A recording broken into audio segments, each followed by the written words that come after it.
Assalamualaikum warahmatullahi wabarakatuh.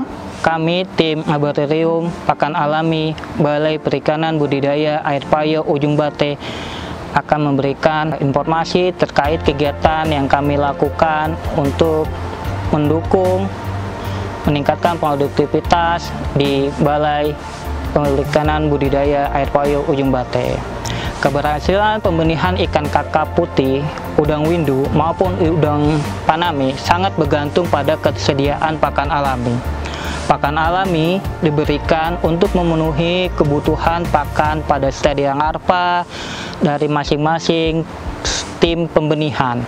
Untuk itu, tim Laboratorium Pakan Alami BPAP Ujung Bate bertugas dan bertanggung jawab dalam penyediaan pakan alami yang berkualitas.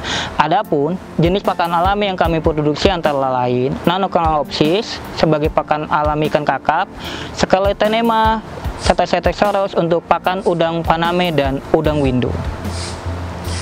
Kegiatan tim pakan alami meliputi penyegaran bibit murni pakan alami. Kami melakukan kultur dengan menggunakan media agar dan melakukan kultur bertingkat mulai ukuran 1 liter, 10 liter, hingga 25 liter.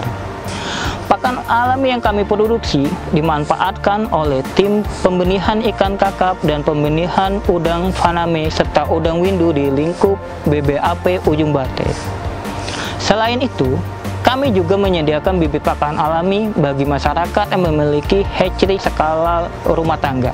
Masyarakat yang membutuhkan bibit dapat menghubungi kami di BPAP Ujung Bate beralamat Jalan Laksamana Malahayati KM 16, Desa Durung, Kecamatan Masjid Raya, Kabupaten Aceh Besar. Demikian informasi yang dapat kami berikan, semoga dapat memberikan manfaat khususnya tentang ketersediaan pakan alami. Jayalah masyarakat budidaya.